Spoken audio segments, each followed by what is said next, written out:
I'm leaving this beautiful city after 24 days.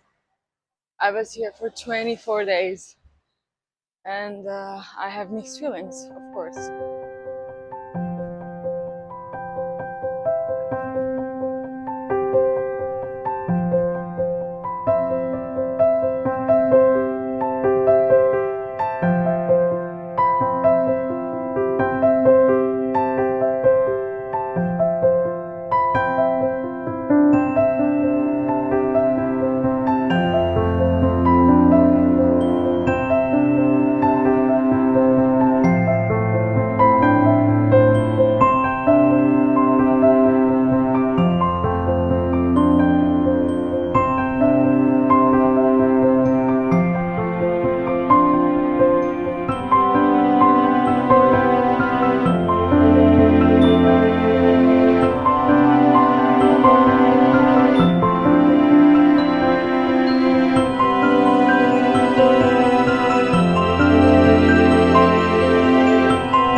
Successful sandals buying.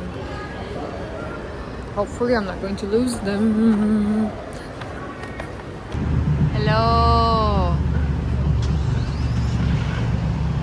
my one and only beautiful Decathlon. Hi. Okay, I had a trip to Decathlon and Tiva and I bought some stuff. I bought a sandal and I got more of my pants that I got in Phuket because they are amazing for this weather. And my original ones that I brought with myself, they were like gym shorts, very hot, could not like too much to struggle, so I have to get rid of those. And yeah, anyhow, so I will. I'm going to tell you about like this whole day since last night, that what happened in a bit after I had my dinner and went back to the hostel. But I just want to say something very important. I fell in love with Chiang Mai, and I've been here for 5 hours, 6 hours maximum, and I did not even yet go and explore the city. But just so far, it's amazing. It's so beautiful. It's very cute. It looks like you are at a cartoon or something, and at the same time, it has that big city vibe that I really like. So it is the combination of everything. And it was one of the first cities that I enter, and I quickly could make my mind over this fact that I can see myself live in this city, which is crazy. Because even when I was living in Kuala Lumpur, this didn't happen so fast. I was just like there. I went to live in Kuala Lumpur before visiting it, so and this one, I thought a lot about like, oh, I wish I could take a course here or do something, and I was thinking I'm going to definitely come back in the winter one day, because it's not humid that much. It's just hot, which is the hotness of summer. So I can't wait to actually experience Chiang Mai in winter, in like November. Oh my god, it would be cool. Ah, it's so beautiful. I don't know how to express my feelings, but yeah. Anyhow, I'm going back to this mall of festival central something central festival, which was like big mall. You feel like you're in the capital of the city, and yeah, want to have some dinner. I don't know what, um, and then go back to the hostel. Yeah, look at here. It's just very very big, and it has, of course, the cozy places as well. Okay, crossing the street, not knowing what I'm doing.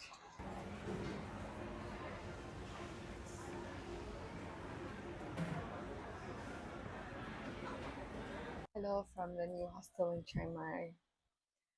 Okay, so what happened last night? Yesterday. Yesterday, I finished my podcast. I finished one project that I was doing for Mark, and just like to contribute. So I was just making a map for the hostel, designing it, and anyhow, I was busy with all of these things, and then yesterday was the day that it was finished. Everything was finished. Of course, I had my other stuff, but the thing that happened was in the morning, I just opened my laptop and I went to this playlist, which is about the revolution, and the movement that actually happened in 2022 for Mahsa Amini in Iran. And then I started like listening to all of those songs. And when I was listening to them, I told myself, this will fuck you up. But then I was in a good mood and I was like, no, I'm going to be fine. It's nothing. It's just some beautiful music that makes me feel good and nice and stuff like that. And I was also talking to my friend, and then because I don't follow the news, so I was a little bit kind of into, because of the songs, the whole thing that is happening in Iran. And then I was talking to my friend. He's not also in Iran, he's in Malaysia. And then he told me that Yeah, so you know about the news that tonight at 8 p.m. that Trump said blah blah, and I was like, what? No, I have no idea. So I keep asking him. I was like, what is it? And I went and followed the news and then read about it, and I saw that he actually threatened that he will just fuck up the whole civilization tonight. At like this time, if they do not open the Strait of Hormuz, and I hate it because in general, I think people like Trump, they are like cancer for the world, and and it's not about one person anymore. It's not about Trump himself. It's about the ideology. It's about the whole thing. It's about yeah. Okay, I don't wanna go to that thing, but the thing is, I hate this guy. So and then I hate that now I have to pay attention to what he's doing or like what he's saying, because I usually I'm like, this is, I'm ignoring what you're just like attention seeking, and I am not going to give you my attention. And now I have to because my family and friends and everyone is there. Anyhow, it's very complicated because I see a little bit of difference between like Trump, people like him, and like people like Islamic Republic of Iran. It's just like doing the bad shit in like different name in under different names, and it's not about Trump. It's Trump is a part of it, but basically like Israel and stuff like that. So I'm not saying like these are like good guys and these are bad guys. They're all bad in my eyes. They're all fucked up uh, men looking for attention and power, and knows nothing about humanity.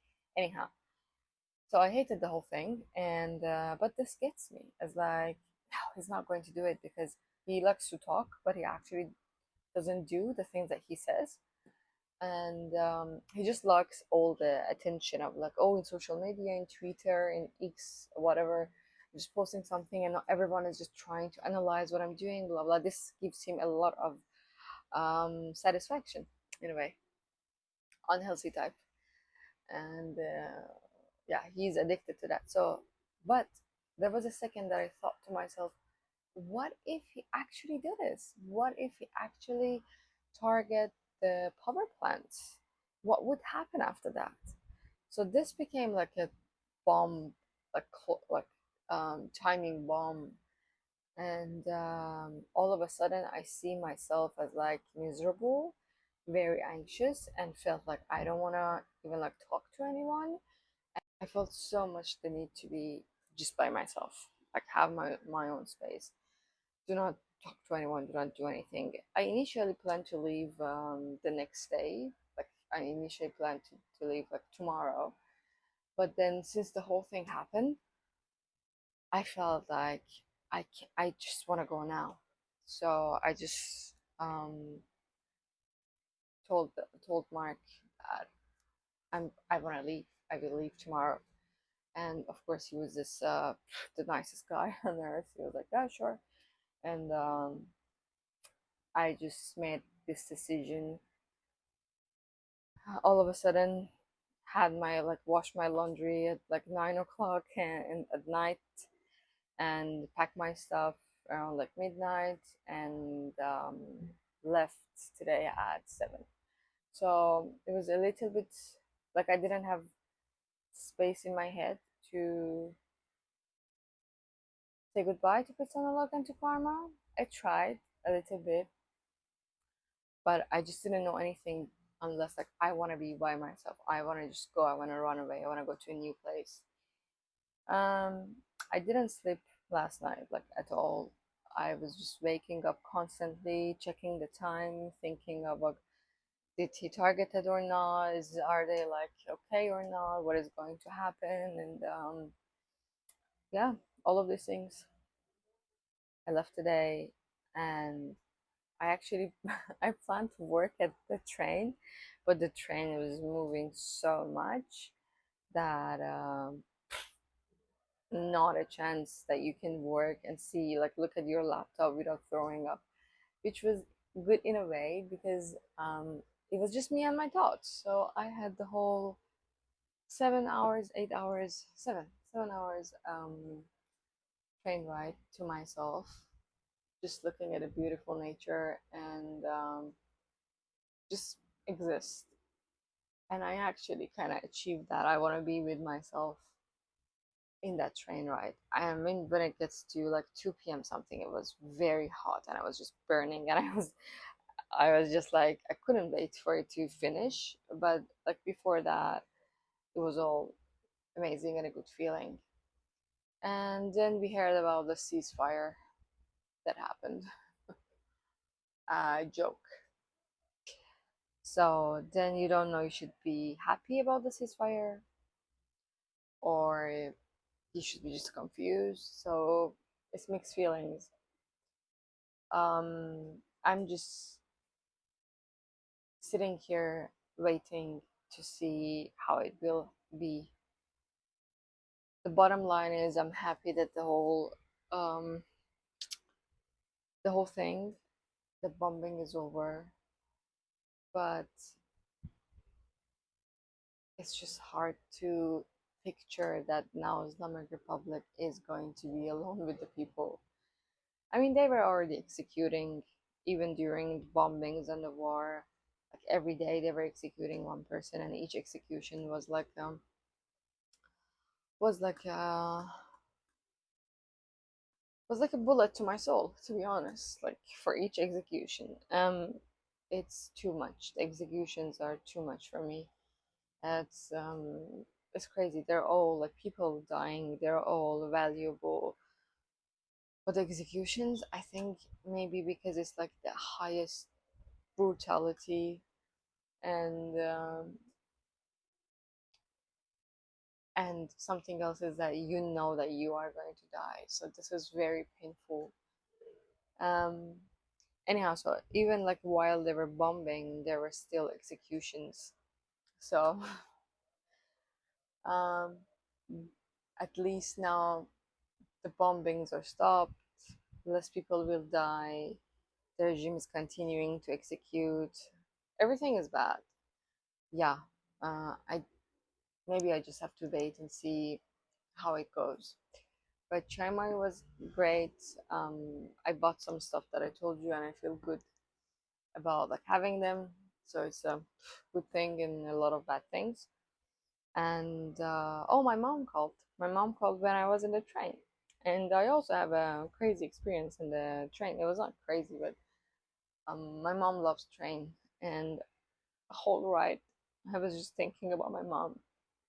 So she born in by the train and by the train station because my grandfather was like an employer of the uh, employee of the train industry or whatever. So that was his job. And then like all of my mom's childhood, they were always around a train going somewhere. So and because they had a good childhood, they like my mom and all of her sisters, they just love the sound of the train. They love the feeling of the train.